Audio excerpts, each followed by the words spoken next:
Sais-tu combien il y a de mois dans l'année? Il y en a 12. Et comment les appelle-t-on?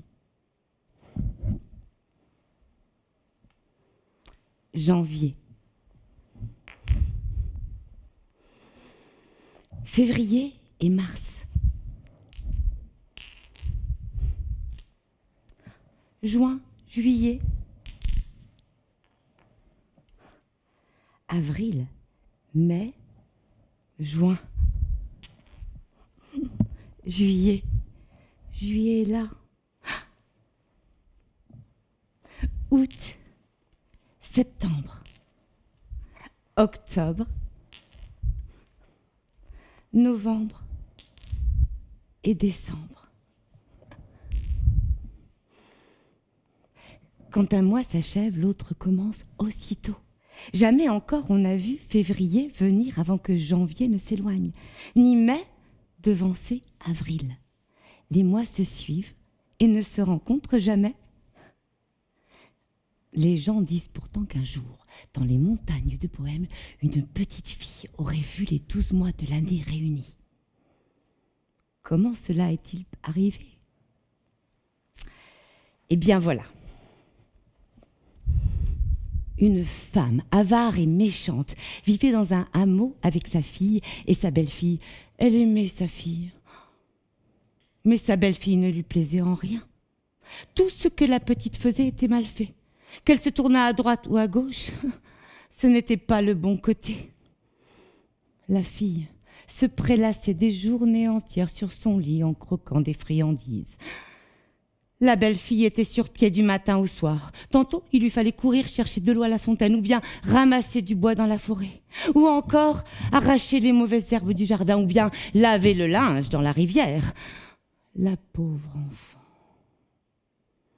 Elle connaissait le froid de l'hiver, la chaleur de l'été, le vent du printemps et la pluie de l'automne. Mais c'est peut-être pour cela qu'elle réussit un jour à voir les 12 mois de l'année tous ensemble. C'était au plus fort de l'hiver, au mois de janvier. La neige tombait si épaisse qu'il fallait dégager la porte d'entrée à coups de pelle. Dans la forêt, sur la montagne, les arbres emprisonnés par la neige ne pouvaient même pas se balancer au passage de la bourrasque. Les gens restaient chez eux bien au chaud. Un soir, la méchante femme entr'ouvrit la porte d'entrée. Elle regarda tourbillonner les flocons, et puis elle rentra s'asseoir bien au chaud près du feu. Et là, elle dit à sa belle-fille, « Tu devrais aller cueillir des personnages dans la forêt, c'est demain l'anniversaire de ta sœur. » La petite ouvrit de grands yeux. Était-ce une plaisanterie? Fallait-il vraiment y aller? Dans la forêt, en cette saison, cela lui faisait peur. Et puis, on aurait beau chercher, les personnages ne se montrent pas avant le mois de janvier. Se perdre dans la forêt et s'embourber dans la neige, voilà ce qui l'attendait. « Si tu te perds dans la forêt, dit la sœur, oh, personne ne te regrettera, ne t'inquiète pas. Allez, dépêche-toi et ne reviens pas sans les fleurs. Tiens, prends ce panier. »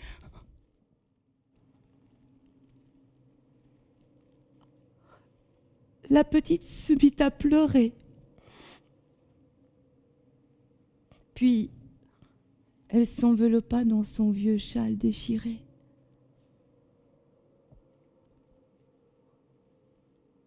Et sortit.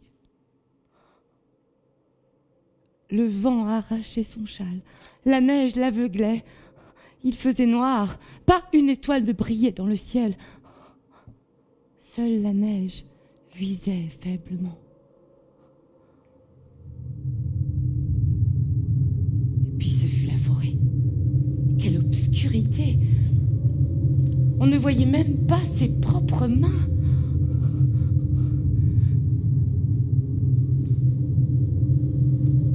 Alors elle s'assit sur un tronc d'arbre et ne bougea plus. Mourir de froid ici ou ailleurs, quelle importance, se disait-elle.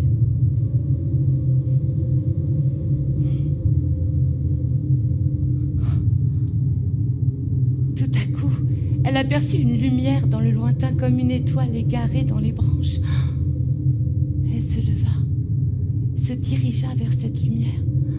Elle s'enfonçait dans la neige, enjambait les obstacles, mais pourvu que la lumière ne s'éteigne pas, se disait-elle. Oui, pourvu qu'elle ne s'éteigne pas. Mais loin de disparaître, elle brûlait, elle brillait de plus en plus fort. Tout à coup, elle sentit une bonne odeur de fumée, entendit le crépitement d'un feu de bois. Elle pressa le pas, arriva dans une clairière et là,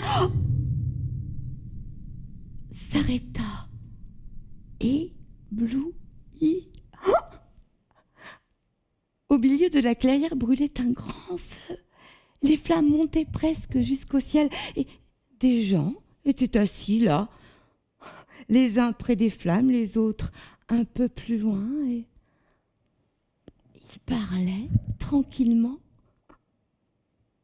Qui pouvaient bien être ces gens-là? Certainement pas des bûcherons, non. Encore moins des chasseurs. Et comme ils sont bien mis! Ceux-là ont des vêtements d'argent, ceux-là d'or. Et eux, ils ont des vêtements de velours vert. Ensuite, elle les compta avec soin.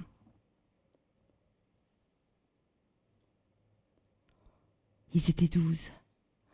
3 vieillards, 3 jeunes gens, 3 hommes d'âge mûr et 3 adolescents. Les plus jeunes près des flammes et les plus vieux un peu à l'écart. Soudain, l'un des vieillards, celui avec une longue barbe et d'épais sourcils, se retourna, il la dévisagea. Elle voulut s'enfuir, mais trop tard. Il lui demanda de sa grosse voix: « Qui es-tu et que viens-tu faire ici ?» C'est qu'il faut que je remplisse ce panier de perce-neige. Ah! Des personnages en plein mois de janvier, en voilà une idée. Je ne voulais pas. C'est ma belle-mère qui m'a envoyé en cueillir et elle m'a défendu de venir avec le panier vide. À ces mots, ils la regardèrent. Tous. Et ils se mirent à parler entre eux. Elle entendait leur voix, mais ne comprenait pas leurs paroles. On aurait dit le bruissement des arbres plutôt que le langage des hommes.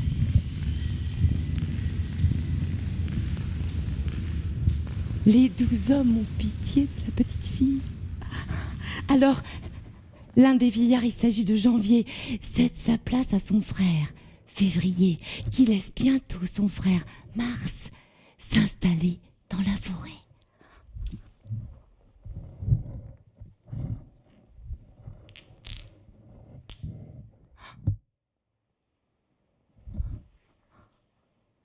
La petite fille n'en croyait pas ses yeux. Où avait disparu les tas de neige? Et les glaçons qui pendaient à chaque branche. Partout des gouttes, des ruisselets, partout le murmure de l'eau. Et les bourgeons se gonflent et de leur sombre enveloppe sortent de minces et tendres feuilles vertes. Émerveillée, elle écarquillait les yeux. « Allons, lui dit Mars, dépêchons-nous, mes frères ne nous ont accordé qu'une toute petite heure. » La petite s'élança pour y cueillir des perce-neige. Et là, une multitude de perce-neige, il y en avait partout, sous les pierres et sous les mottes de terre, sous les buissons, sur les talus. Elle en cueillit tout son panier et revint vite à la clairière. Oh! Eh oh! Oh! Y a quelqu'un? plus de feu. Plus personne. Il y faisait toujours clair, mais ce n'était plus maintenant que la lumière froide de la lune au-dessus de la forêt. Triste de partir sans avoir pu remercier les 12 frères, les 12 mois, elle rentra chez elle, en courant.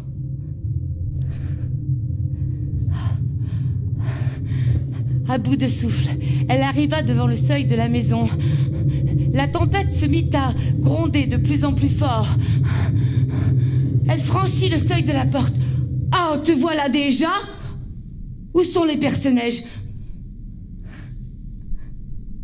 Sans un mot, la petite étala sur un banc tout le contenu de son panier. « Mais où les as-tu trouvés ?» s'exclamèrent les deux femmes. Elle leur expliqua alors tout ce qui s'était passé. Les deux femmes l'écoutaient, hochant la tête, ne sachant que penser. C'était tellement invraisemblable et pourtant, les personnages étaient bien là, une bonne brassée fraîche, bleutée, embaumant le printemps. Mais c'est tout ce que les mois t'ont donné. Mais je ne leur ai rien demandé d'autre. En voilà une sotte, fit la sœur. Pour une fois que tu rencontres les 12 mois de l'année, c'est tout ce que tu leur demandes? Des personnages. Mais moi, si j'avais été à ta place, ah oui, je sais très bien ce que je leur aurais demandé. Au premier, des fraises bien mûres, et au deuxième, des petits champignons bien frais, et des concombres. Oh, au troisième, des pommes et des poires bien douces. Ah, voilà qui est bien parlé, ma fille. En hiver, les poires et les fraises n'ont pas de prix. On les aurait vendues. Et que d'argent on en aurait tiré. Mais cette sotte nous rapporte des personnages. Habille-toi chaudement, ma fille. Va dans la clairière. Mais bien qu'il soit 12 et toi toute seule, je sais très bien que tu ne te laisseras pas faire. La fille s'élança, la pelisse sur le dos et le châle sur la tête. Ta pelisse, ma fille, ta pelisse! Boutonne ta pelisse, tes moufles, tu as oublié tes moufles. Mais la fille était déjà bien loin. Elle courait vers la forêt, en suivant les traces de sa sœur. La forêt devenait de plus en plus dense, de plus en plus touffue. Oh, quelle sotte je suis! Pourquoi suis-je venue dans cette forêt et dire que je pourrais être chez moi, bien au chaud?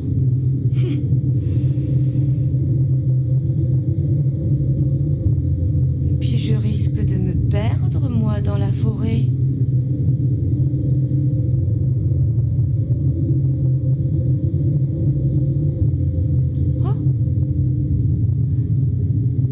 Aperçut la lumière dans le lointain, comme une étoile égarée dans les branches. Elle suivit cette lumière la guida et elle marcha, longtemps, très longtemps.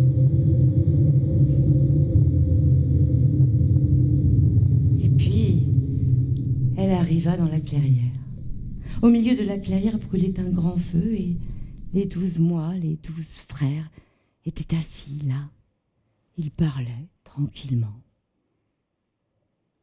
sans un mot, sans un salut. Elle s'approcha du brasier et se choisit une bonne place pour se réchauffer.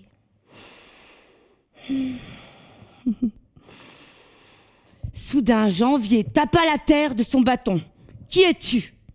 Et d'où viens-tu » ? Je viens de chez moi. Tout à l'heure, vous avez donné à ma sœur un panier rempli de perce-neige. Alors j'ai suivi ses traces et puis me voilà. Ta sœur, oui, ta sœur. Nous la connaissons bien, mais toi, c'est la première fois que nous te voyons. Que viens-tu chercher parmi nous? Des cadeaux? Je viens chercher des cadeaux. Je veux que Juin remplisse mon panier de fraises et qu'elle soit belle. Que juillet me donne des concombres bien frais et des petits champignons bien blancs. Août, des poires et des pommes bien douces. Septembre, des noisettes. Octobre, suffit. Interrompit janvier. On n'a jamais vu l'été venir avant le printemps, ni le printemps avant l'hiver. Nous sommes encore bien loin du mois de juin et, pour l'instant, c'est moi le maître de la forêt, et mon règne dure 31 jours. Voyez-vous moi, ce méchant. De toute façon, ce n'est pas toi que je suis venu voir, non. Tu n'as rien à m'offrir, si ce n'est du givre et de la gel. Moi, je suis venu voir les mois de l'été. Juin, juillet et août. Janvier prit alors un air sévère. Il secoua sa large manche et aussitôt l'ouragan se leva. Il enveloppa ciel et terre, cacha la clairière, les arbres, les 12 mois. On ne voyait même plus le feu. Seul le sifflement des flammes et le grondement se laissaient entendre derrière un rideau de neige. Assez, assez, arrête, arrête, dit la fille, mais la tempête redoublait de plus en plus fort. Enlevée, enlevée dans un tourbillon aveuglé, le souffle coupé, elle tomba. Et aussitôt, la neige l'ensevelit.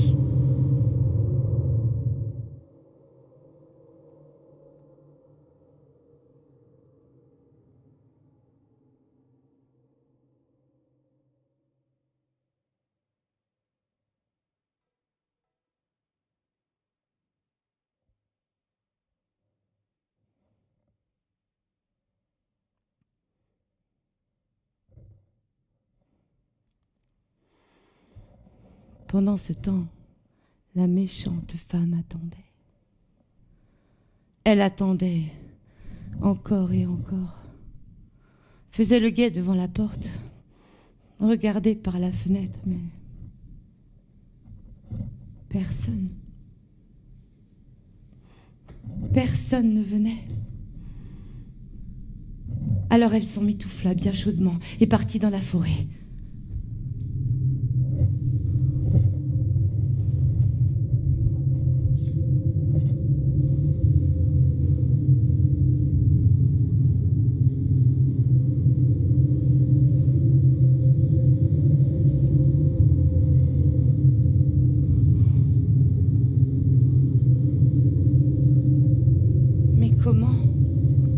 Comment retrouver quelqu'un dans l'épaisseur du fourré par une nuit de tempête?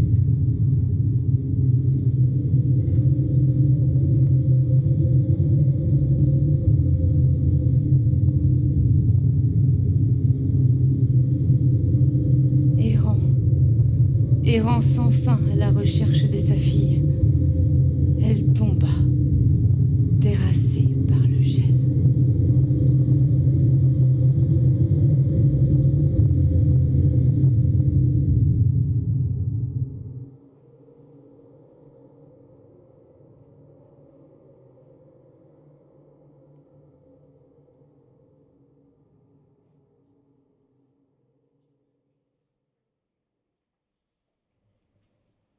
Et c'est ainsi que les deux femmes restèrent ensemble dans la forêt. Quant à la belle-fille, elle vécut très très longtemps. Elle grandit, se maria, éleva ses enfants et on raconte même qu'autour de sa maison s'étendait le plus merveilleux jardin du monde. Là, plutôt que partout ailleurs, les fleurs s'épanouissaient. Les fraises mûrissaient.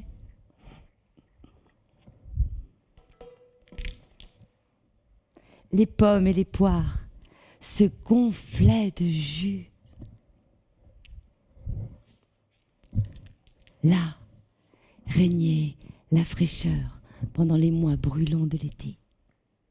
et le calme pendant les tempêtes de l'hiver. Les gens disaient alors, et peut-être avait-il raison, heureux le logis qui a vu les 12 mois réunis.